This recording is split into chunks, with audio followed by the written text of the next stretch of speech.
I went into the seafood wholesale business with my own blood uncle. We made a net profit of $2,850,000 in just 1 year. But when the end-of-year bonuses came, he threw a measly $120,000 at me. I put up all the starting capital. $120,000 is plenty for you. Without saying another word, I stuffed those crumbs, not even a fraction of what he made, into my pocket and said, "Sure, whatever you say." He thought I was an idiot who would keep working as his cheap labor forever. Little did he know, I used that exact money to lease the massive storefront right across the street. As I pulled down the metal shutters of our old stall, I looked at his face, which had gone completely pale. From now on, let's just mind our own businesses. I heard he sat in that stall all night long and smashed his calculator to pieces. Hi. The total profit for the year is $2,850,000. For 365 days, the two of us took turns staying up all night, guarding the seafood, barely having a moment to eat or rest. Our total revenue was over $5 million, and our net profit was just a few thousand short of $2,900,000. So, $2,850,000 is the correct figure.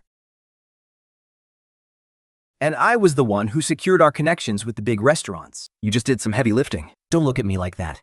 If I hired some stock boy from outside, $10,000 a month would be absolute top dollar, and I have to cover his food, housing, and social security. This $120,000 is pure profit for you. It's plenty. I've run the numbers 1,000 times. Every single delivery, every damaged item, and every debt collection went through my hands. Just keeping those broken down refrigerators running cost me over $30,000 in repairs this past year. He was right. The stall and the capital were his. But how much of that remaining $2,730,000 did I work myself to the bone for, risking my own life? He never factored that in. I just nodded and said, "Fine, we'll do it your way." Don't think too much of it. We have a batch of premium lobsters arriving at the port on the first day of the Lunar New Year. The price is great. Get to the docks early. So, how much did you make working with your uncle this year? $328 a day. Hi, we're uncle and nephew. As partners, we split the profits 50-50. As long as I have a bite to eat, you won't go hungry. Before the new year, he said we'd split the profits 50-50. After the new year, he said I just did some manual labor. I steered at that number for a long time. So this is what a year of me risking my life is worth. Didn't he say that stall belongs to him? Fine. Then I'll just get one of my own. I made a phone call to check. The market leasing director told me that the 500 square meter first-class cold storage right across the street costs only $120,000 for the initial rent and deposit, at the very lowest. I've already built solid relationships with all the retailers down there. We can sign the contract in 3 days at the absolute earliest. I'll be able to open my stall before the new year. That very night, I slammed the cash onto the leasing director's desk and signed the contract overnight. The moment I held the keys to that cold storage in my hand, I knew my destiny would never be controlled by anyone else again. 4 a.m. The wind at the pier was bone-chilling. I arrived 2 hours earlier than usual. As soon as the captain's boat docked, I rushed forward. "Old Zone, I want this entire batch of lobsters. I'll pay you in cash, right now." Hi. Captain Han froze. "Didn't your uncle already clear things with me?" I pulled out a thick stack of cash. "I'm working for myself now. I'll pay you 5% more, and I'll handle all the inspection and hauling. You won't have to wait a single minute." The captain stared at me, silent for a few seconds. Finally, he nodded. By the time my uncle rushed to the pier, that batch of premium lobsters had already been loaded into my refrigerated truck. Standing on the empty pier, his face turned pale with rage. Hi, what is the meaning of this? Uncle, didn't you say it yourself? May the best man win. It's New Year's Day. Time to kick off the business. I've got to claim some good luck for myself. I slammed the car door shut, started the engine, and watched my uncle's figure shrink in the rearview mirror. I knew that from this moment on, we were officially enemies. Once the lobsters were back at the cold storage, I stayed up all night sorting them. This batch was in pristine condition. Each one weighed over 1.5 pounds. The claws were thick and meaty, and the antennae were completely intact. I sorted and boxed them according to their sizes, keeping every single one fresh with ice water to guarantee a zero mortality rate. At 5 a.m., I blasted a message to all the local retailers in the market. In less than half an hour, over a dozen people had gathered outside my cold storage unit. These were all connections I'd spent the past year building. Every single one of them had received my help whenever they were in a bind. I kept a strict mental tally of those favors. After inspecting the goods, the independent retailers eagerly started placing their orders. I bypassed the bloated market prices and moved the stock directly. No price gouging, no hoarding. In just 2 hours, the entire batch of lobsters was completely sold out, bringing in a net profit of 43,000 yuan. With my first round of capital recovered, Hijacked Seafood Cold Storage was officially open for business. At 10 in the morning, my uncle's call came through. I ignored it.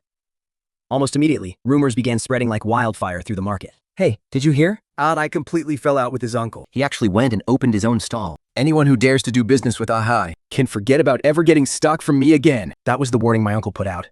If anyone crossed him, how could they possibly survive in this market? By noon, Retailers started calling one by one to cancel their orders. They all sounded incredibly apologetic, making up excuses about family emergencies to avoid taking the stock. I knew exactly what was happening, so I didn't press them. I just refunded their deposits in full. At 3 in the afternoon, my uncle showed up at my cold storage unit, flanked by a few veteran stall owners from the market. He jabbed a finger right in my face, calling me an ungrateful traitor. He ranted about how he dragged me out of the countryside and taught me the business step by step, only for me to stab him in the back.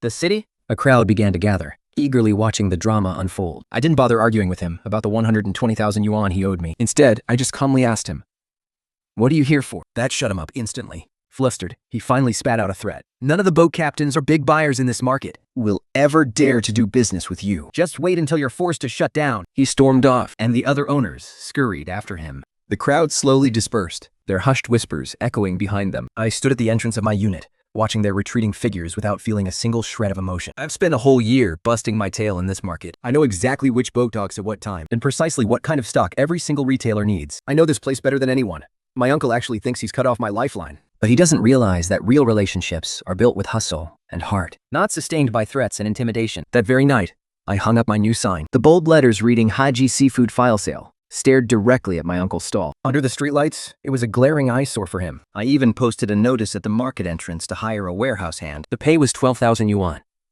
a month, with free room and board, plus full benefits. And if you do a good job, you get a share of the year-end profits. The next morning, a young man named Shai Lin came to apply. He had just left his hometown to find work in the city, and his eyes held the exact same hunger I had years ago. I took one look at his hands, which were covered in thick calluses. This kid knew how to work hard. I hired him on the spot and told him to start that very afternoon. Once Xiaolin left, I stood inside the cold room, taking inventory. The refrigeration unit roared to life, with the display holding steady at -5 degrees. I stared at my uncle's stall across the way. It was brightly lit, buzzing with people, looking like business was absolutely booming. But I knew the truth.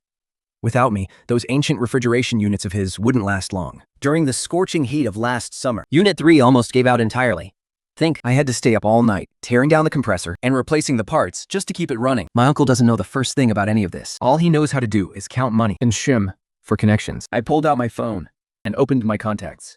It was filled with the numbers of over a dozen fleet captains from out-of-town docks, all of whom I'd built relationships with while running cargo this past year. My uncle thinks that cutting off my local supply will starve me out, but he has no idea how huge this market really is. There isn't just one dock out there. As night fell outside the warehouse, I pulled down the metal shutter, knowing, and locked it up.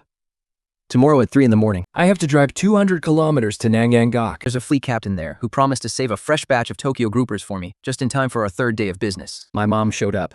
She stood at the entrance of the cold storage, holding an insulated food jar, her hair looking much whiter than it had during the New Year. I was taking inventory with Xiaolin. The moment I saw her, the ledger in my hand almost slipped to the ground. My mom didn't say a word. She just placed the insulated jar on the desk.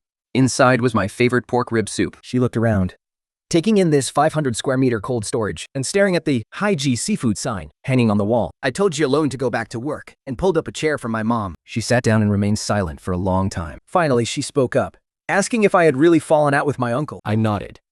Without explaining, I watched as my mom sighed. "Your uncle came over yesterday," she said. "He complained. I worked myself to the bone to support him for a year, and he turns around and betrays me. He's stealing my business and intercepting my goods. He's trying to drive me to a dead end. Your uncle asked me to persuade you to sell this cold storage and go back to work with him. He promised to give you a bigger share and pay you 200,000 a year." I listened but didn't say a word. I simply pulled a folder out of my drawer and handed it to my mom. Inside was my work log from the past year. Every single purchase order, every repair invoice, every call log from debt collections, and even the maintenance logs for those cooling units. I had highlighted the key parts in red. July 3rd last year, the compressor on unit number 3 broke down. I stayed up for 36 consecutive hours to repair it, while my uncle was playing mahjong in an air-conditioned room. September, a restaurant owed us 150,000 in outstanding payments. I spent half a month running around before I finally got it back, and all my uncle said was that it was my job. January, a shipment arrived at 2 in the morning. I unloaded 3 tons of seafood all by myself and threw my back out for a month, while my uncle didn't even show up until the next day to settle the books. As my mom flipped through those receipts, her hands began to tremble. 365 days a year. My uncle and I were supposed to take turns on shift, but in reality, I did 80% of the work, out of a total revenue of over 5 million. A net profit of 2,850,000. But my uncle only tossed me 120,000. He claimed I had just put in a bit of manual labor. Hearing this, tears streamed down my mother's face. She zipped up the folder, stood up without saying a word, and walked right out. I knew exactly where she was going. At 4 in the afternoon, an explosive argument broke out in the market. My mother was blocking the entrance of my uncle's stall. In front of everyone, she confronted him, demanding to know exactly how much work Ahai had done over the past year. How on earth did you calculate that 120,000? My uncle was left utterly speechless. But then he snapped. He has no gratitude. The stall is mine. The capital is mine. What makes him think he deserves that much? My mother let out a cold laugh. She said, "When you first opened this stall, 50,000 of your startup capital was borrowed from me. Do you still remember that, Dad? I worked his tail off for you for a whole year, and you didn't even pay him a proper wage, tossing him a measly 120,000 at the end of the year to get rid of him. Where is your conscience?" My uncle's face flushed bright red. He wanted to argue back, but couldn't squeeze out a single word. My mother spun around and walked away. As she passed by the door of my cold storage, she paused. She looked at me. There was no blame in her eyes, only heartache and quiet approval. She spoke 3 words. Keep it up. That night, Drying officially started working. I taught her how to inspect the goods, how to prep and clean them, and how to judge the freshness of the seafood. She listened and learned intently, taking notes and asking questions along the way. Looking at her, I couldn't help but see myself from a year ago. Back then, I was just like her, naively believing that as long as I worked hard, my uncle would treat me like family. But now I know, in this world, only a business of your own is truly reliable. At 11 o'clock that night, the lights were still on at my uncle's stall across the way. Looking through the glass, I saw him sitting there all by himself, staring blankly at the ledger. Next to him, the cooling machine was making a strange rattling noise, and the temperature on the display screen kept fluctuating wildly. It was clearly unstable. I looked away and locked the cold storage door. Another shipment is coming tomorrow, and I can't let anything ruin our 5th day of business. But at 4 in the morning, my supply chain was cut off. I went to the dock to pick up the goods as usual, and all Zhang's boat had already docked. But when he saw me, he shook his head. Hi. I'm sorry, but your uncle bought out today's entire catch. He paid 20% above markup price. I froze for a moment. I turned to find other boat captains, but after asking around, everyone gave me the same answer. He had teamed up with 3 other major stalls in the market to offer 20% over the market price and buy out all the local dock supply. They were trying to starve me out. I stood on the empty dock, watching boatloads of seafood being hauled away as the cigarette in my hand burned down to the filter. When I got back to the cold storage, Xiaolin was already waiting for me. Seeing me return empty-handed, worry flashed across his face. I didn't say much, and just told him to go get some rest. I sat alone in the office, flipping through my contacts. With the local supply blocked, I had to look out of town. I remembered meeting a boat captain at the new dock down south when I was running cargo 2 months ago. His last name was Chen, and his shipment was stuck back then. The quality was decent, but they were on the smaller side, so none of the local wholesalers wanted them. I helped him analyze the market and suggested he drop his prices to sell directly to retail buyers. In the end, it took just 3 days to clear out his entire inventory. Before he left, old Chen said, "Hi, if you ever need help, just let me know." I dialed old Chen's number. The phone rang for a long time before he finally picked up. Old Chen's voice sounded groggy with sleep. I got straight to the point. "Got any goods lately? I'll take everything. Cash on the spot." Old Chen was silent for a few seconds. "What do you need so much stock for?" I didn't hide it from him. I told him all about how my uncle had cut off my supply. When old Chen heard that, he let out a curse. He said they were being way too greedy. He told me to wait for his call. Once I hung up the phone, daylight had already broken. I didn't go back to sleep. Instead, I drove straight to South Pier. It was a 3-hour drive, and I didn't stop once. By the time I reached South Pier, it was 10 in the morning. Old Chen was already waiting for me. A refrigerated truck was parked right next to him, loaded to the brim with freshly unloaded seafood. Old Chen took me to inspect the goods. It was a batch of leopard grouper and hairy crabs that had just arrived at the port. They weren't the absolute biggest, but they were incredibly fresh. The gills were still bright red, and the crab legs were strong and lively. I made up my mind right there and took the whole batch, totaling one. I transferred the money on the spot. Looking at the confirmation text on his phone, old Chen patted me on the shoulder. He said, Hi, you've got real guts, kid. A man like your uncle is bound to crash and burn sooner or later. From now on, you get first pick of my cargo. This South Pier has just been developed, so a lot of local wholesalers don't even know about this route. Yet, our supply here is stable, and the prices are 10% lower than up north. On top of that, the captains here are all honest folks. They don't play dirty games. I ended up chatting with old Chen for a long time. By the end of it, I felt completely reassured. My uncle thought that by choking off the local docks, he could starve me out. But he had no idea how vast this market really is. There isn't just one single dock. I drove the fully loaded refrigerated truck back to the market. Shaolin was already there, waiting at the entrance of the cold storage. His eyes lit up when he saw the truck. We stayed up all night unloading, sorting and packing everything on ice. Even though this batch of leopard grouper and hairy crabs wasn't premium grade, their freshness was unbeatable, and our prices were 5% lower than the market rate. I called a few of my regular clients. Once they inspected the quality, they placed their orders right then and there. By 10 o'clock that night, More than half of the inventory was cleared out, bringing in 150,000 yuan in cash flow. Early the next morning, I drove back to South Pier again. This time, Old Chen introduced me to two other captains who do deep-sea fishing. Their supply is much more reliable. I pitched them a partnership, promising that as long as the quality is top-notch, I'll pay up front in cold hard cash. No delays, ever. Hi, you're so young, yet you've got the guts to strike out on your own. I like your spirit. For us seafaring folk, reputation is everything. If you can keep paying cash on delivery, like you promised, we'll give you first dibs on all our catch. The three captains talked it over, and finally, shook on the deal. I shook hands with each of them. A massive weight was finally lifted off my chest. On my way tap to the city, I got a call from Yelin. He told me my uncle had been pacing around the cold storage warehouse all day, watching us unload the shipment. Apparently, his face was absolutely livid. Even a few independent buyers came snooping around, asking where we got our supply, and why our prices were so much lower than market rate. I hung up the phone, staring at the scenery flying past the window. My uncle thought that by driving up local prices, he could force me out of the game. But what he doesn't realize is, the tighter his blockade, the wider my path becomes. Once my supply from South Wharf stabilizes, my cost will be significantly lower than his. That price advantage will hit him instantly. When the dust settles, I won't be the one choking. Once the shipments from South Wharf smoothed out, business at my cold storage facility really started to take off. For a whole week straight, I woke up at 3 in the morning every day to drive down the South Wharf and pick up the stock, and I made sure to be back at the market before 10 o'clock. Because the seafood was incredibly fresh and priced 10% cheaper than what local sellers offered. The local vendors got a taste of the profits. Soon, my orders started piling up. On the 10th pay, Old Chen called, saying he had something he wanted to discuss. I drove straight over that very afternoon. Old Chen took me to a bustling open-air food stall right by the pier. He ordered a few dishes, bought us 2 drinks, and got straight to the point. Hey, he said. I can tell you're a reliable kid. We want to sign an exclusive supply agreement with you. I set down my chopsticks and looked at him. Right now, there are 5 boats down here at South Wharf, he said. Mine, Old Wang's, and Old Zhao's. The 3 of us control half of the total supply. After watching you these past few weeks, you always pay in cash, on the spot. Your inspections are professional, and you never nitpick. We've talked it over, and we're willing to give you priority on all our goods. But there is one condition. You have to guarantee you'll take at least 200,000 worth of goods every single week, and the price we give you will be 5% lower than what we charge anyone else. Taking 200,000 worth of goods a week is a huge financial pressure for me right now. But if I can secure exclusive supply rights, it means I'll control the absolute lifeblood of the supply chain. My uncle is taking a risk by keeping prices high at the local wharf, while I'll be getting the absolute lowest prices here at South Wharf. This difference will immediately give me a massive edge. I shook hands with Old Chen. We signed the agreement right then and there. It's a 3-month contract. I guarantee to take 200,000 worth of goods every week, and they guarantee a stable supply at the absolute best price. As soon as we finished signing, Old Chen brought up another matter. He said someone had recently pulled strings to ask about my source of goods. They offered a very high price, trying to steal the supply line. Old Chen said, Hi. In business, credibility is everything. You've been incredibly fair with us, so we would never double-cross you like that. But you need to be careful.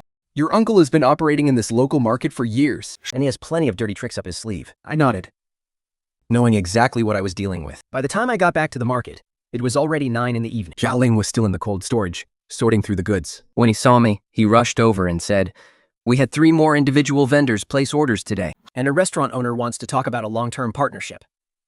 The next morning, I went to that restaurant. The owner's name was Boss Li. He was in his 40s and owned 2 chain restaurants in the city. His daily demand for seafood was massive. He told me he used to get his supplies from my uncle, but lately, the number of dead fish in his deliveries has been getting higher and higher. They've complained so many times, but nothing ever got better. I took him to the cold storage to check out the goods. Boss Li was incredibly meticulous with his inspection. From the color of the gills to the clarity of the eyes, checked every single detail. Finally, he nodded. He said the quality was top-notch and asked if I could guarantee a steady supply. I showed him my exclusive supply agreement with the South Pier. After reading it, Boss Li made a decision on the spot, saying, From now on, all the seafood for both of my restaurants comes from you. At least $50,000 worth of orders every week. After seeing Boss Li off, I stood by the entrance of the cold storage and lit a cigarette. Across the way, in my uncle's stall, he was screaming at someone. He was incredibly loud. Through the glass, I could see several crates of dead fish scattered across the floor. An angry customer was slamming his hands on the table. Xiaoling walked over and whispered, Boss, I heard your uncle's stall has a really high fish mortality rate lately. Those refrigeration units of his are always breaking down. The temperature just won't stay steady, and he's losing a massive amount of stock. I didn't say a word. I just stared at those refrigeration units across from us. I knew them inside out. The compressor in unit number 3 is worn out. You have to check the temperature every 4 hours. And the condenser in unit number 2 has a crack. As soon as the summer heat hits and the load spikes, it shuts down. I knew every single quirk of those machines. That's how I managed to keep the fish mortality rate under 3% last year. But my uncle doesn't understand any of this. All he knows how to do is count pennies and scheme to build connections. He has absolutely no idea how to handle those temperamental machines. Without me, his stall is like a machine missing its core parts. It might look like it's still running on the surface, but behind the scenes, it's already falling apart. That night, the daily revenue of my cold storage broke $100,000 for the very first time. Boss, we're definitely going to make a profit this month, Xiaoling said excitedly, holding out the ledger for me to see. I looked at the numbers on the page, but my heart remained completely calm. 100,000 in revenue was nothing to my uncle. At his peak, he could make 300,000 in a single day.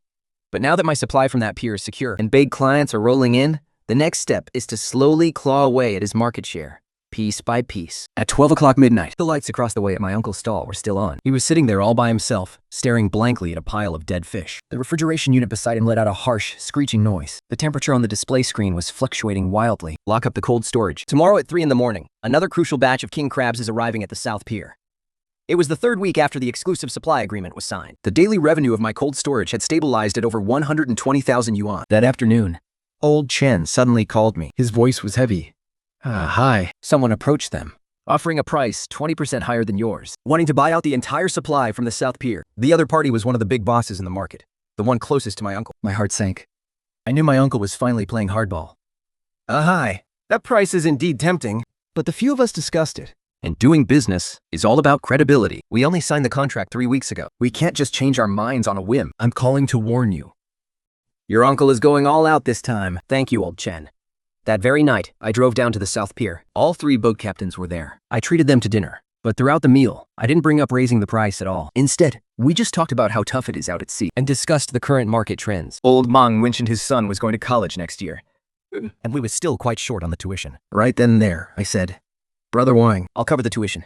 We'll count it as an advance payment for the goods, and we can slowly deduct it from your future deliveries. Old Zhao said his wife was hospitalized and money was tight, so I immediately transferred 50,000 yuan to him, telling him it was just for the emergency, and there was no rush to pay me back. The boat captains looked at me, and there was a sudden shift in their eyes. Hi, you're a real stand-up guy.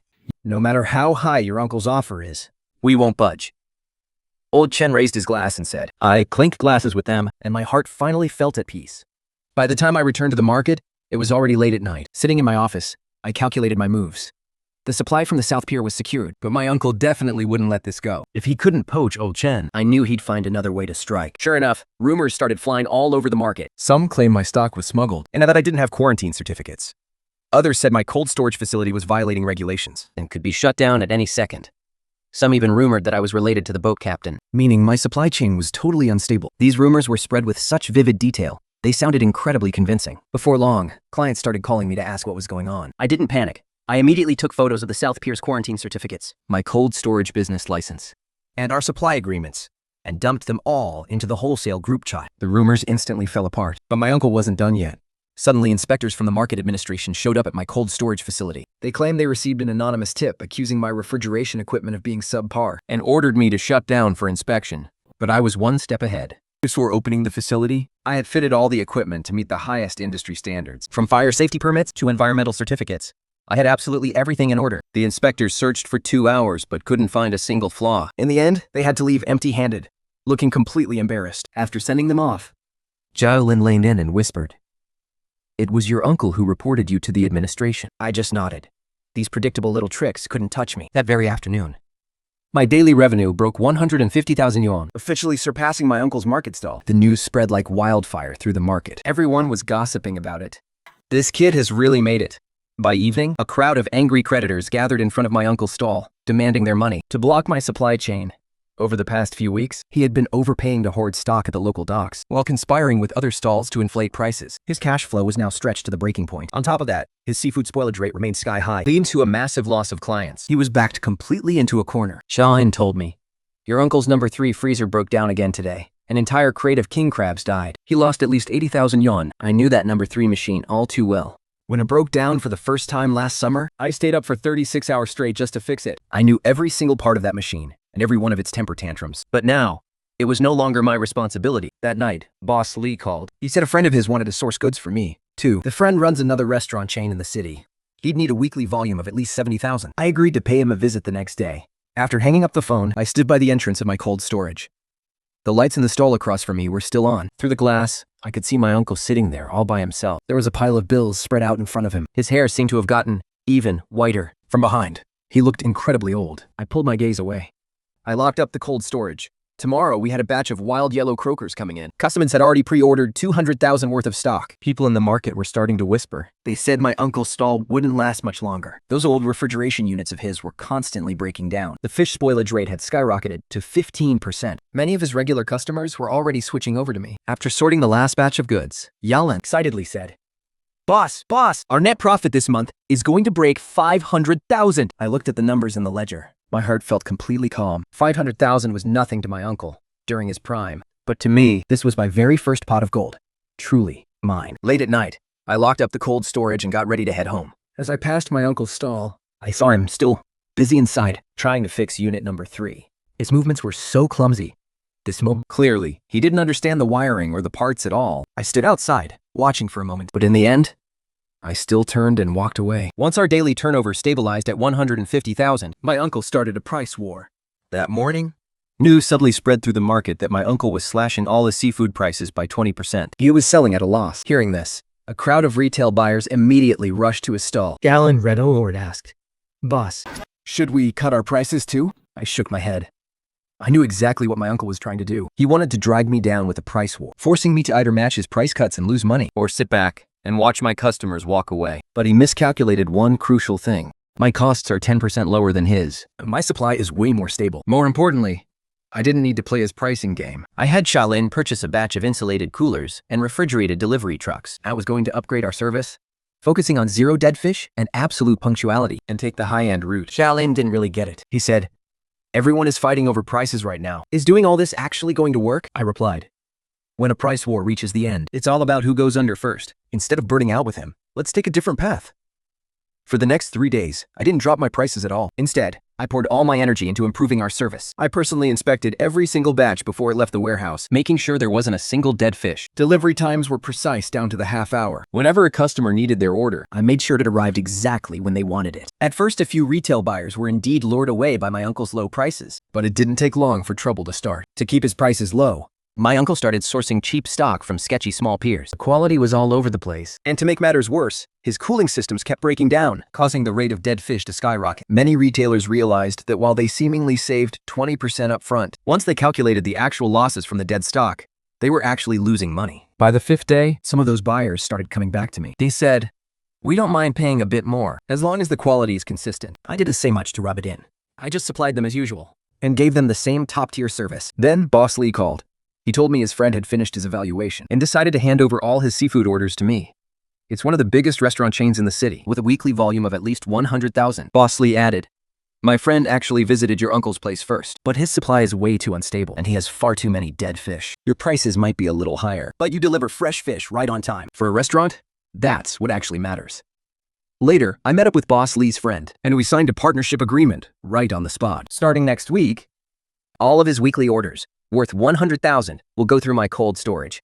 By the time I headed back to the market after signing the deal, evening had already fallen. Right outside my uncle's stall, boxes of returned stock were piled high. A crowd of angry buyers was surrounding him, shouting. My uncle's face was flushed bright red, and his voice had gone completely hoarse. Xiaolin told me, Your uncle has been hit with a massive wave of returns over the last couple of days. Word is, he's already paid out over 100,000 in compensation alone. I stood by the cold storage door and watched the chaos unfold across the street. My uncle's price war had lasted less than 10 days, and it was already completely collapsing. His cash flow was already stretched to its limit. Now, selling at a loss while bleeding money on refunds and compensations, there was no way he could keep this up. But the final nail in the coffin was the cheap, low-grade stock he bought just to undercut my prices. It had completely ruined his reputation. His longtime customers completely lost faith in him, and they were all starting to turn to me instead. By evening, my cold storage's daily revenue broke 200,000. Xiaomia ran over to me, excitedly holding the ledger. Boss! He beamed.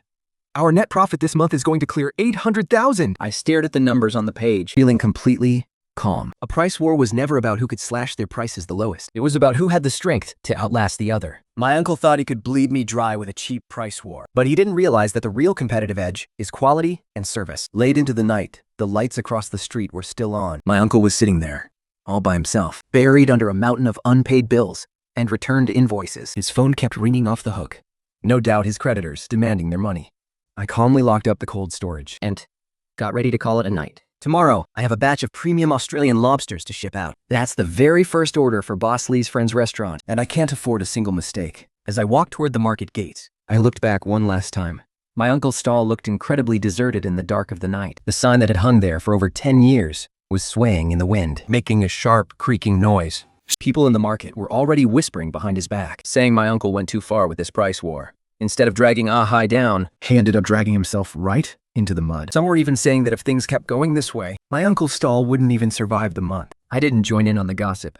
I just kept my head down and quietly did my work. Early the next morning, the batch of Australian lobsters arrived right on time. I personally inspected the shipment, sorted and sent them out for delivery. Every single step of our one-stop service was flawless. Pleasure doing business with you. Once Boss Lee's friend got the shipment, he placed an additional order of 50,000 right on the spot. As for this price war, he has already lost. 3 days after the price war ended, Boss Zhang from the Jianding Grand Hotel was planning his son's wedding banquet. He wanted to book 300 tables of seafood. A massive deal came up in the market.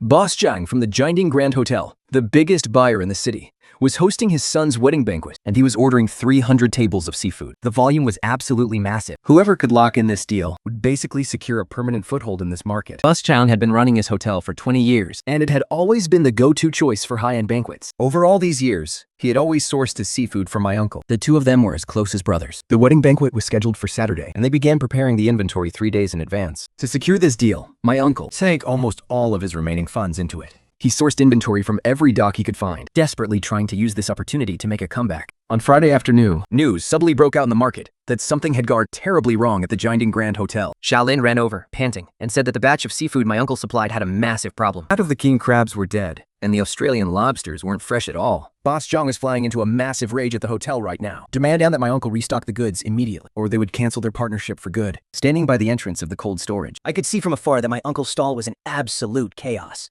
He was frantically on the phone, trying to source some emergency stock, but it was already Friday evening. The wedding banquet was starting tomorrow at noon, so there was absolutely no time to transfer goods from out of town, and he had already alienated everyone at the local docks by aggressively outbidding them for stock in the past. Now, no one was willing to sell to him. By 6 p.m., Boss Zhang showed up at the market himself. He was in his 50s. Usually a very easygoing man, but this time, his face was pale with rage. Standing right at the entrance of my uncle's stall, he shouted at the top of his lungs, "We've been doing business for so many years, and I've always trusted you, but what kind of garbage did you deliver this time? 300 tables for a wedding banquet. How am I supposed to explain this to the clients?" Sweating profusely, my uncle kept apologizing, promising he would find a way to replace the stock. Boss Zhang snapped back that if he couldn't deliver acceptable goods by 10 p.m. tonight, their partnership was officially over. As Boss Zhang turned to leave, he happened to spot me standing across the way at the cold storage entrance. He paused for a moment, then walked over and asked, "Are you Hai?" I nodded. Without beating around the bush, Boss Zhang asked, "Do you have any stock on hand? I need 50 king crabs, 80 pounds of Australian lobsters, and 100 pounds of leopard coral grouper. They must all be alive, and then they have to look top-notch. Can you get them to the restaurant by 10 p.m. tonight?" I did some quick mental math. I didn't have enough on hand at the cold storage, but old Chen over at the South Dock had just received a fresh shipment today. I knew the quality of his stock was exceptional, sourcing them from the South Dock to the city. Then, we redeliver it to the Jianding Hotel. The clock is ticking, but it's not impossible. I told him I could get it done, but first I had to inspect the goods. I needed to make sure the quality was absolutely flawless. Boss Chang stared at me, silent for a few seconds, before finally nodding. He said, "This is for my son's wedding banquet. There absolutely cannot be any mistakes." I immediately called old Chen and told him to hold the batch that just docked today for me. Then I grabbed Yaling, jumped into the refrigerated truck, and headed straight for the South Pier. By the time we got to the South Pier, it was already 7:30 p.m. Old Chen had already prepared the shipment. I inspected them one by one, making sure every single king crab was alive and kicking. We loaded them onto the truck right away and rushed back. We got back to the market at 9 p.m. Xiaoling and I worked through the night prepping the seafood, not daring to overlook a single detail. At 9:40, we loaded everything up and drove straight to the Jianding Hotel. We pulled up to the hotel at exactly 9:55. Boss Zhang was already waiting for us in the kitchen. He personally inspected the lobsters and crabs. Every single one was fresh and alive. The lobster's claws were powerful, and the Australian lobsters had perfectly intact antennae, bursting with life. The coral groupers had bright red gills and crystal clear eyes. Once Boss Zhang finished inspecting the shipment, a smile finally broke across his face. He patted my shoulder and said, "Hi, this batch is perfect. You really saved my skin today." I replied, "It's the least I could do." Boss Zhang looked at me and said, "Young man, you did me a massive favor this time. I'd love to sit down and discuss a long-term partnership with you." I nodded. By the time I returned to the market, it was already 11 p.m. Across the way, My uncle's stall was still lit up. Through the glass, I could see him sitting there, all by himself, with that batch of dead king crabs and lobsters in front of him. His phone lay on the table, its screen dark. Boss John must have stopped answering his calls. 잘하세. Boss, This time, your uncle is absolutely done for. The Jinding Grand Hotel is the biggest client in the city. If he loses this client, He'll never have a chance to make a comeback. I didn't say anything. Just silently locking up the cold storage. After all, tomorrow I still have to go to the hotel to help out, making sure the wedding banquet goes off without a hitch. On Saturday, the day of the banquet, I rushed to the Dining Grand Hotel early in the morning. The kitchen was absolute chaos. I personally watched over the preparation of every single seafood dish. The king crabs were steamed to perfection. The Australian lobster sashimi was incredibly fresh. The steamed coral grouper was tender and juicy. Meanwhile, Boss Jong was in the banquet hall greeting guests, frequently glancing back at the kitchen, with a huge grin on his face. At 12 noon, the wedding banquet officially began. Guests at all 300 tables couldn't stop praising the seafood. A few prominent business owners even asked Boss Jong right then and there where he got such amazing supply. Boss Jong smiled and said, "It's supplied by a young guy from the market. The quality is simply unmatched. By 3 in the afternoon?" Boss Jong called me into his office. He had a waiter bring in some tea.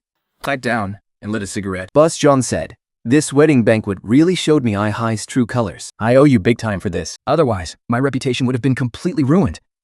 We've worked together for so many years, and at first, things were indeed great. But over the last 2 years, he's gone downhill. The dead fish rate is way too high, and his attitude is incredibly arrogant. Whenever something goes wrong, he never admits it, and only makes excuses." Boss John paused, then continued, "But I've made up my mind. From now on, all the seafood for the hotel comes from you. I have 2 locations, with a weekly volume of at least 200,000 yuan. Can you guarantee that supply?" I replied, "Absolutely. My supply from the South Wharf is rock solid, and the quality is guaranteed. Plus, I have a professional cold chain delivery system, 0 dead fish, and strictly on-time delivery. You can rest assured, Boss John." Boss John nodded with satisfaction. He said, "Come to the hotel next Monday to sign the official partnership agreement, and we will start next month."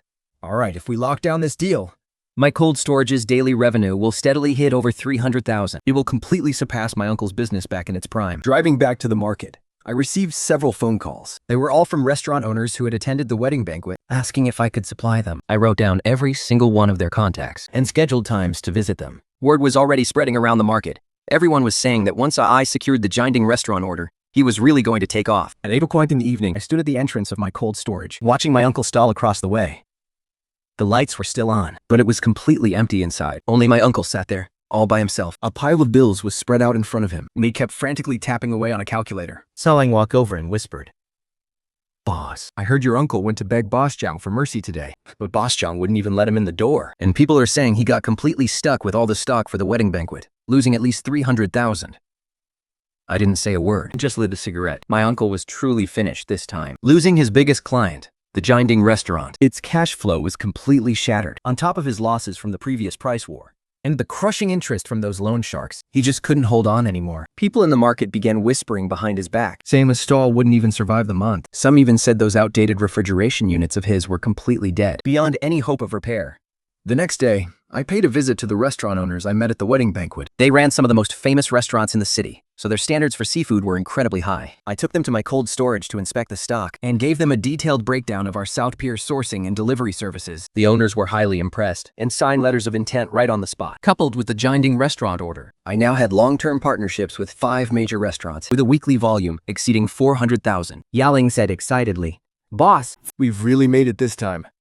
I looked down at the contracts in my hand, my heart completely at peace. From 120,000 to where we are now. In less than 2 months, I didn't just secure my foothold. I also locked down the absolute best clients in the entire market. That afternoon, I made a trip to the South Wharf to talk to Old Chen and his crew about scaling up our supply. Old Chen told me it was no problem. He said they had 2 more boats they could deploy, guaranteeing we'd keep a steady supply. By the time I got back to the market, dusk had already fallen, and there they were. A swarm of angry creditors gathered right outside my uncle's stall again. Their voices were deafening, demanding that he pay them back immediately. My uncle just stood there, completely helpless. His hair was a wild, disheveled mess. His face was deathly pale, and he looked like he'd aged 10 years overnight. Shaolin came up and whispered, "Boss, I heard your uncle went to the bank for a loan today, but they rejected him, flat out. Right now, his total debt adds up to over 1 million. There is absolutely no way he can pay that back." Halt. I didn't say a word. I just went straight back to the cold storage and kept working. We had a massive shipment coming in tomorrow, and I couldn't afford any delays. Once I locked in the contracts for the Jinding Grand Hotel, my cold storage's daily revenue stabilized at over 300,000. And I knew deep down that relying on a few massive hotels wasn't enough. The independent, small-scale vendors in the market were my real foundation. Only by uniting them could I truly control this entire market. That afternoon, I invited over a dozen independent vendors who were on good terms with me into my warehouse. These were the people I'd built relationships with over the past 6 months. Some of them I'd helped out with emergency funds. Others I'd bailed out when they ran out of stock. I poured them some tea and got straight to the point. I told them, the market is cutthroat right now. If we try to survive on our own as small vendors, we will get crushed. I want to start a distribution alliance. And my cold storage warehouse is our hub. We'll standardize our supply. Think and coordinate our deliveries.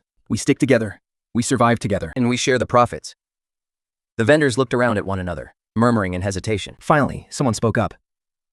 So, how exactly does this work? I told them, it's very simple. First, all supplies must go through me. I'll guarantee top-tier quality and the best prices. Second, all deliveries will go through my cold chain. Ross, to cut down on spoilage, we'll split the profits based on a set percentage. I'll take 30%, and you guys get 70%. One of the independent vendors, a guy named Wang, spoke up. Hi. Your idea sounds great. Well, why should we partner with you? What if you use your control over the supply to squeeze us out later? I smiled and said, come on, brother Wang. We've been working together for so long. You should know what kind of man I am by now. Besides, if I wanted to squeeze you out, I could do it right now. I'm setting up this alliance so we can all make money together, not so I can keep all the profits for myself. Another vendor asked, hi. What about your uncle? He might be struggling right now, but he's been in this market for over a decade. He still has his connections. If we partner with you, won't he come after us? I replied. He can barely save his own skin right now. He doesn't have the time or energy to worry about you guys. At the end of the day, business is about strength, not connections. The vendors talked it over for a bit. In the end, they all agreed. That very night, I signed an alliance agreement with 13 independent vendors. They told me, hi. You're a real stand-up guy. We trust you. Starting next week, all of their supply would go through me. Their deliveries would also be handled by my cold chain trucks. In return, I promised a steady supply and the best prices. Zero spoilage, Jialing said excitedly.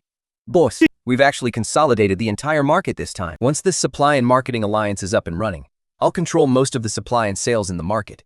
My uncle's market share will be squeezed even further, making his situation even more desperate. With the alliance officially running, I brought in a huge shipment of goods from the South Pier and distributed it evenly among the alliance members. The delivery trucks arrived right on schedule. Every single batch arrived with zero spoilage.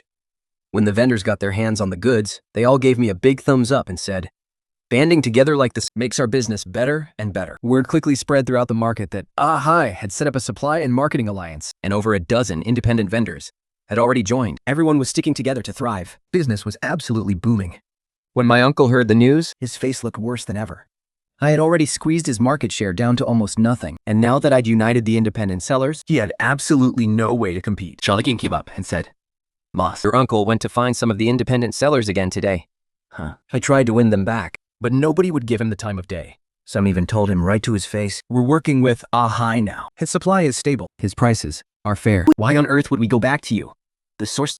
I didn't say anything, just kept focusing on my own work. That afternoon, I got a call from old Chen. He told me 2 new boats had just docked at the South Pier, so they had plenty of stock. He asked if I could handle an even bigger shipment. We've got way too much inventory on our hands, and we need a reliable buyer. I replied, no problem. Now that we've set up the sales alliance, my distribution network is fully open. I can move as much stock as you can give me. Hanging up the phone, I stood by the entrance of the cold storage, looking across at my uncle's stall. He was in the middle of a heated argument with a creditor. Their voices were incredibly loud. The creditor was pointing right in his face, yelling, if you borrow money, you pay it back. Stop making excuses. My uncle's face was flushed red. He kept pleading, begging for just a few more days, promising he'd find a way to pay it back. But the creditor wasn't having any of it. He threatened him directly, saying if he didn't see the money by this week, he'd take him straight to court. Xiaoling walked over and lowered her voice. Boss, I heard your uncle is over 1.5 million in debt. Even if he mortgages that stall, and won't be enough to cover it. He's truly reached a dead end. I stood there at the entrance of the cold storage, watching the entire market glowing with bright lights. People were rushing back and forth, alive with a bustling high-energy buzz. But right across the way, my uncle's stall looked completely desolate and dead. Challen said to me, Boss, everyone in the market is saying, you're the real boss here now. Your uncle's time is past. I didn't say a word. I just quietly locked the cold storage doors. Tomorrow, another batch of king crabs is coming in. and the Alliance members have already pre-ordered $500,000 worth of stock. Our distribution alliance has been running this market for 2 weeks now, and everything has been running smoothly. My cold storage's daily revenue has stabilized at over $400,000, and we've already captured 60% of the market share. But that afternoon, while I was taking inventory inside the cold storage, Old Chen suddenly called me. His voice was frantic. He told me the Weather Bureau had just issued a massive typhoon warning. A super typhoon is going to hit in 3 days. Every single vessel has been ordered back to port to seek shelter. This means that for at least a week, there won't be any fresh seafood in the market. My heart skipped a beat. I immediately asked Old Chen if we could still get a shipment out right now. Old Chen said, "Today's your last chance. Starting tomorrow, every boat has to be docked." "Do you want everything I have?" "I'm coming right now." I hung up the phone, grabbed Xiaolin, and drove our cold chain truck straight to the South Pier. During a typhoon, the market completely runs out of stock, and seafood prices are bound to skyrocket. If I could hoard enough stock beforehand, I could not only secure the supply for my alliance members, but also stabilize the entire market. They must be clearing out the docks by now. By the time we arrived at the South Pier, dusk had already fallen. Old Chen and his crew were frantically unloading the cargo. As soon as the goods hit the dock, I transferred the money right on the spot. Old Chen looked at me and said, Hi. This typhoon is going to hit us hard. You'd better be prepared. I reckon we'll be shut down for at least a week. The market is going to completely dry up." I nodded. "I've got it covered." By the time we hauled the stock back to the market overnight, it was already 11 in the evening. Xiaolin and I immediately began sorting and packing everything into the cold storage. I made sure to double-check the cold storage's backup generator. I had to make sure the power wouldn't go out during the typhoon. Early the next morning, rumors of the typhoon started spreading like wildfire through the market. Boss. Everyone in the market is scrambling to buy up stock right now. Prices have already gone up by 30%. "Don't worry," I replied. "First, secure the supply for our alliance members. We'll figure out what to do with the leftover stock later." I gathered the alliance members for a meeting. "The typhoon is coming," I told them. "The market will be completely out of stock for at least a week, but I stockpiled inventory in advance. And the price won't increase by a single cent." Hey, you really saw this coming. Otherwise, this time we'd all have to shut down our businesses. Yeah, exactly. Right now, you can't buy stock anywhere in the market. Only you have any left. After the meeting ended, other stall owners in the market started coming to me. But I turned them all down, telling them that our alliance members had to come first. "Boss, your uncle took out loans from loan sharks. He paid top dollar at several. Word is, he wants to make a killing during the typhoon and turn his fortunes around." My heart sank. My uncle was completely cornered now. This was a desperate, all-or-nothing gamble. But those old, worn-out refrigerators of his couldn't possibly handle that massive amount of stock. If anything went wrong, his losses would be absolutely devastating. I made a point to visit my uncle's stall. He was directing workers to haul the goods into the cold storage, a rare smile on his face. He had turned all his refrigeration units to the absolute maximum. The machines were letting out a harsh, deafening screech. Standing across the street, I stared at those ancient, creaking machines, a terrible sinking feeling growing in my chest.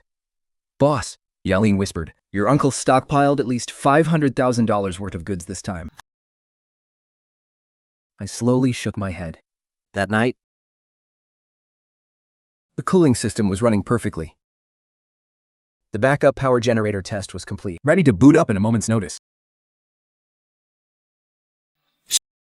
I stood at the entrance of the cold storage, looking up at the sky. The Meteorological Bureau predicted the typhoon would make landfall in the early hours of the day after tomorrow, with winds reaching level 14. Through the glass at the back, I could see him sitting there all by himself. He actually thinks this typhoon is his golden ticket to a comeback. Little does he know, it's going to be the final straw that breaks his back. By the next day, the typhoon was closing in. The sky was pitch black and ominous. Most of the stalls in the market were closing down early. I had Xiaolin double-check every single piece of equipment to make absolutely sure nothing would go wrong. The Alliance members were fully prepared too, ready to resume business the moment the storm passed. At 4 p.m., I got a call from Old Chen. Hi. This typhoon is going to be way worse than they predicted. You've got to be extremely careful over there. All our boats are back in the harbor and secured. The docks are completely cleared out. Don't worry, I said, and hung up the phone. Standing at the entrance of the cold storage, I watched the sky grow darker and darker. The wind howled.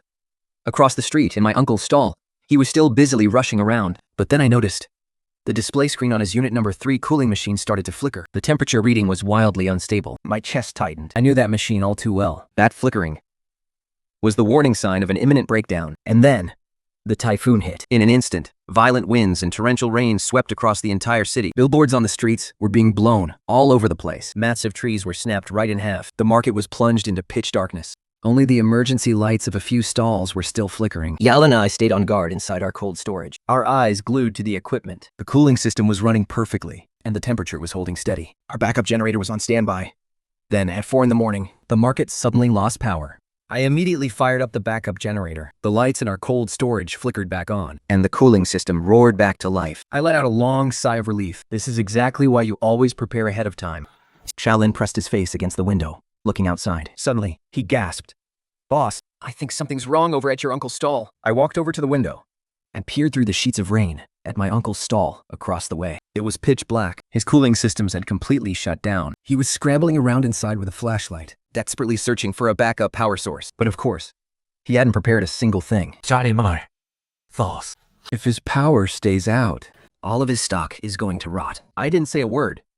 I just turned back to keep an eye on my own equipment. The typhoon raged for a full 6 hours. Finally, the wind and rain began to die down. As the morning sky began to brighten, I stepped out of the cold storage and found the market in absolute ruins. Debris was scattered everywhere, and the ground was flooded with water. Across from me, my uncle's stall door was wide open. "Boss, your uncle is completely finished." 6 hours without power. Every single one of his cooling units gave out. His $500,000 worth of seafood is completely ruined. The king crabs, the Australian lobsters, the coral trouts, they've all turned into a pile of rotten mush. My uncle just sat there, frozen. His eyes were completely lifeless. He looked like an empty shell, completely hollowed out. He looked up and saw me. A flash of mixed emotions flickered in his eyes. But in the end, he said nothing. He just quietly lowered his head. I turned on my heel and walked away without giving him another glance. Back at the cold storage, I began taking inventory. 0 losses during the typhoon. Every single piece of seafood was fresh and alive. I immediately notified the Alliance members. "The typhoon has passed. We have plenty of stock, and we're ready to supply, as usual. We know what to be won." At 10 in the morning, the market began to reopen, but most stalls suffered heavy losses due to the power outage, leaving them with absolutely nothing to sell. In the entire market, only my cold storage was still running smoothly. Soon, the only place in the whole market with stock was Hijacked Seafood. Buyers from major restaurants called one after another, asking if I could supply them. I said yes, but prices would have to follow the current market rate.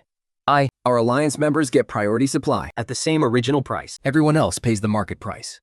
That day, my cold storage was packed to the brim. Restaurant owners, retail buyers, and even other stall owners swarmed in to get stock from me. I filled the orders in sequence, ensuring every customer got their share, without letting anyone hoard. "Boss, today's revenue has already surpassed 1 million. I didn't say a word. This wasn't the outcome I was aiming for, but that's just how the market works. The prepared survive, and the unprepared get wiped out. At 3 in the afternoon, several creditors showed up at my uncle's stall. "Old Lie, how are you going to pay back the money you borrowed from us? How much can this rotten stock of yours even be worth? Please, just give me a little more time. I'll definitely find a way to pay you back. If you don't pay back the money within 3 days, we'll take you to court and sue you and seize your stall." My uncle looked as if all the life had been drained out of him. Utes leaned against the wall, unable to utter a single word. "Boss, your uncle's entire 500,000 yuan stock is totally ruined. On top of that, he's still over 1 million yuan in debt. There's no way he can recover from this." I stood at the entrance of the cold storage, watching the disaster unfold across the street, feeling absolutely nothing inside. That night, the typhoon finally passed. The sky cleared up. I stood at the market entrance, gazing up at a sky full of stars. This typhoon had completely reshaped the landscape of the market. Across the way, the lights in my uncle's stall were still burning. He was sitting there, all by himself, staring motionlessly at his pile of rotten seafood. Those cooling units were completely destroyed. Every single display screen had gone completely black. They were beyond repair. I heard old Lee had completely ruined himself this time. He put all his eggs in one basket, borrowing from loan sharks to hoard stock before the typhoon, only for it to all go down the drain overnight. Now, not only is he financially ruined, but he's also buried under mountains of debt. The next day, old Shen called to say the typhoon had passed, and the boats were starting to head back out to sea. A new shipment would arrive at the port in 3 days. He asked how much I needed. "Double our usual order. The market is completely out of stock right now, so demand will be massive." Most of the other stalls are still busy assessing their losses, and some have even shut down for good. But my cold storage business? It's doing better than ever. That afternoon, I was inside the cold storage, taking inventory of the new stock, when an employee called out, "Boss, your uncle is at the door. He says he wants to see you." I looked up and saw my uncle standing outside through the glass. His hair was a disheveled mess, his face covered in scruffy stubble. He looked completely haggard and broken. The moment he saw me, it took him forever to squeeze out 2 words. Hi. Lit a cigarette and said nothing. I just waited for him to speak. After a long, heavy silence, my uncle whispered, Can you lend me some money? The night of the typhoon, my entire shipment was completely ruined. Now the creditors are at my door every single day, threatening to take me to court. I really have nowhere else to turn. Can't you, just for the sake of us being family, save me this once? Uncle, how much do you owe? 1,600,000, including interest. 1,600,000 is no small sum. Hi, I know I didn't treat you right back then. And that whole thing with 120,000. Your uncle was just being foolish. Your business is so big now. 1,600,000 is nothing to you. Just lend it to me. I promise I'll pay you back. Your uncle will definitely pay you back. What could you possibly pay me back with? That stall of yours? Even though it's not worth much right now. It's still a prime location. Once I get back on my feet, I'll pay you back with interest. Uncle, do you really think you can ever get back on your feet? My uncle choked on his words, his face flushing a deep, angry red. It continued. Before the typhoon, the Weather Bureau issued warnings. Everyone knew they had to prepare backup power, but you didn't. Instead, you went all in on high-interest loans just to hoard stock. That was your own choice. Now that everything is blown up in your face, you come begging me for money? By what right? Hi, we're family. Family? Uncle, you certainly didn't treat me like family when you were handing out the profits. 365 days a year, I worked myself to the bone for you. And you gave me a measly 120,000, saying all I did was manual labor. Now that you're in deep trouble, you suddenly remember we're family? Uncle, I can help you, but I'm not lending you a single cent. Hi, just tell me. As long as it gets me through this crisis, I'll agree to any condition. Transfer your stall to me. I will pay 1,600,000 and clear all of your debts. That stall was nothing but an empty shell now. The cooling systems were completely ruined, and all the clients had already left. Even if he didn't hand it over to me, your creditors will just have the court seize it anyway. Instead of letting them seize it, you might as well sell it to me. At least you can pay off your debts and stay out of prison. Hi. This stall is my life's work. Your life's work won't pay the bills. Right now, you only have two choices. Either sign the stall over to me, pay off your debts, and start fresh, or wait for your creditors to sue you in court, have your stall seized, and end up in prison. Hi. Can't you offer a bit more? 1.6 million is the market price. But the state your stall is in right now. You're lucky it's even worth that much. My uncle fell silent for a long time. Finally, he lowered his head and said, Let me think about it. I said, Uncle, the creditors only gave you 3 days. Today is already the second day. You don't have much time to think. Uncle didn't say another word. He turned and walked away. His back was hunched over, looking like he had aged 10 years all at once. That night, I got word. The creditors had gone back to my uncle's stall. They were tossing all of his things right out onto the street. If he didn't pay them back by tomorrow, we were taking him straight to court. My uncle stood at the entrance of the stall, watching them haul away everything he owned, unable to utter a single word. The next morning, my uncle came back. This time, he was holding a document. It was the deed to the stall. He stood before me, silent for what felt like an eternity. Finally, he handed the paper to me and said, Hey, I agree. I took the document, glanced at it, and said, Uncle, we'll go to the notary office this afternoon to finalize the paperwork. My uncle nodded slowly and turned to leave. I walked to the entrance. He suddenly stopped in his tracks, turned back to look at me, and said, Hi. You won. I didn't say a word. I just watched him walk away. That very afternoon, I finished all the paperwork and immediately started remodeling. I merged the new and old stalls. I expanded the cold storage. Standing at the entrance of the cold storage, I looked at the stall across from me, the one that was about to be mine. The old sign that had been hanging there for over 10 years was still up, but it would soon be replaced with Hijacked seafood. The day after the transfer agreement was signed, I began renovating the stall. I hired a professional construction crew to connect the old stall with my cold storage. Once we tore down the dividing wall, the entire space instantly doubled in size. I ordered 6 brand new imported refrigeration units, equipped with the most advanced temperature control systems and backup generators. Our cold chain delivery fleet grew to 5 trucks, allowing us to serve more clients at the same time. During the renovation, the market was buzzing with gossip. That kid Ahai is absolutely ruthless. He didn't even spare his own uncle. If only his uncle had treated him a little better back then, he wouldn't have ended up in this state today. I ignored the whispers and just focused on overseeing the renovation. A week later, the new stall was fully complete, spanning a massive 1,000 square meters. 6 brand new refrigeration units stood lined up in perfect rows. The cold train delivery trucks were parked out front, and the sign for Hijacked Seafood Solfail gleamed brilliantly in the sun. On opening day, I didn't hold any fancy ceremony. I simply notified our alliance members and a few major clients. Still, Word got out anyway. Just about everyone in the market showed up to watch the commotion. Mr. Chang brought along several restaurant owners to congratulate me. Looking at the sheer scale of the operation, he gave me a thumbs up and said, hi, it's only been a few months. To completely integrate the market like this. You're incredible, Brother Hai. Haha, they chimed in. Working with you these past 2 months has made us more money than we used to make in an entire year, and told everyone that if we all work hard together, things will only get better from here. On our opening day, our projected monthly revenue smashed past 1.5 million. Orders were piling up from morning till night, and our 5 delivery trucks were making non-stop round trips. Every single customer got their goods right on time. Shail excitedly ran over with the ledger to show me, gasping, Boss, if we keep this momentum up, their Trom with least month will easily break 3 million. I nodded. 3 million. That was the entire year's net profit for my uncle and me last year. Now, we can make that in just 1 month. As evening fell, I stood at the entrance of the stall, looking out over the entire market. My uncle's old stall was now completely mine. That night, I called a meeting with the Alliance members and a few core employees. I told them, starting next month, I will only take 20%. You guys keep 80%. Boss, how is that fair? You're the one securing the supply, handling deliveries, and taking on all the risks. Keeping 20% is just too little. Brother one, our scale is huge now. Even with just 20%, the sheer volume means I'll still make a fortune. Besides, when you guys make more money, you'll have the drive to keep pushing forward with me. Work with you? It's the best decision we've ever made. After the meeting, I stood at the entrance of my stall. The market was brightly lit, buzzing with life and endless activity. Boss, your uncle came to the market today. He stood by the entrance for a really long time, just staring at our new stall. He looked from one end to the other, then back again, just standing there, frozen, without moving a muscle. In the end, he didn't say a single word and just walked away. My uncle used that 1.6 million to clear all of his debts.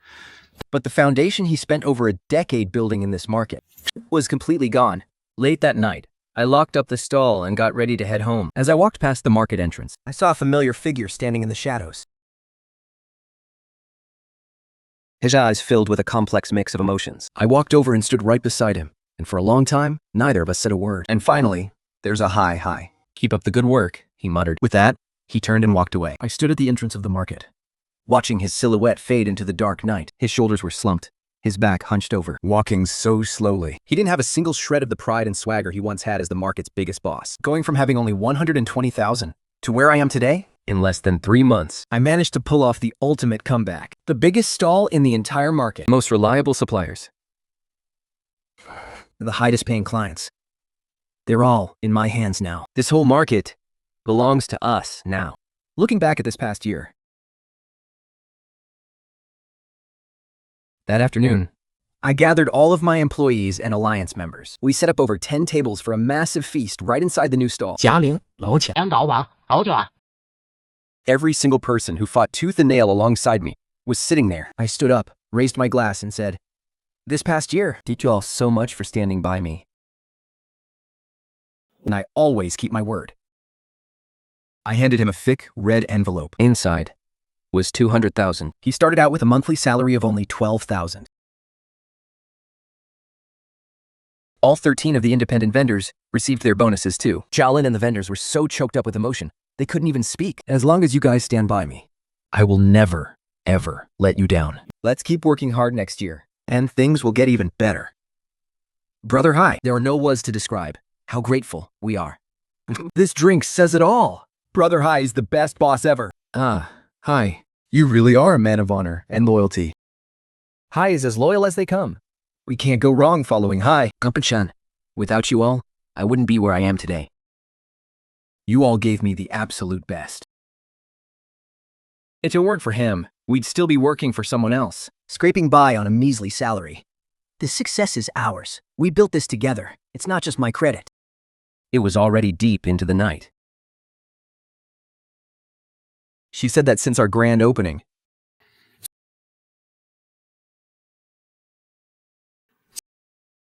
last year, I worked for my uncle for a whole year, and the total revenue was just over 5 million. Yet, I only took home 120,000. This year, working on my own for less than 3 months, my net profit is already 3 times what it was last year. Over the past year, I've learned a lot of hard lessons. Back then, my uncle told me that the stall was his, the capital was his, and the connections were his, so he was the boss. Now this stall is mine, the supply chain is mine, the clients are mine, and I'm the one who makes the calls. But I'm not going to be like my uncle. Back then, he kept all the profits for himself and exploited me. until everyone finally abandoned him. I want to make sure everyone who stands by me makes good money. That's the only way we can build a real future together. 查认透没？ That my uncle is now working at a small restaurant. Working in the kitchen. Going from a proud business owner to a menial laborer is a massive fall from grace, one that most people couldn't handle. But he chose this path. The way he treated me back then is exactly how his story ends. When midnight struck, I lock up the stall. The New Year's bells are about to chime. The New Year's bells are about to chime. firecrackers are starting to go off in the market. I stand beneath the sign of Hijacked Seafood Wholesale, Looking at this 1,000 square meter storefront, looking at those 6 brand new cooling units, looking at the 5 cold chain delivery trucks parked outside. from 120,000 to 8.5 million. From an exploited wage slave to the biggest supplier in the market. It took me less than 3 months. This year I learned the most important lesson of all. The rules. Only when you hold them in your own hands do they become your true strength. Shaolin walks over and says, "Boss, Happy New Year. Happy New Year." In the distance, fireworks begin to light up the night sky. Vibrant colors illuminate the entire market. I stand at the entrance of my shop, taking it all in. My mind is completely at peace. Next year, I'm going to make this even bigger. I will expand my business to the surrounding cities. But right now, I just want to go home and have New Year's Eve dinner. Mom, I'm coming home tomorrow. Her reply pops up instantly. Okay. Mom's waiting for you. I put away my phone, lock up the shop, and drive away from the market. In the rearview mirror, The seafood wholesale sign shines brightly through the night.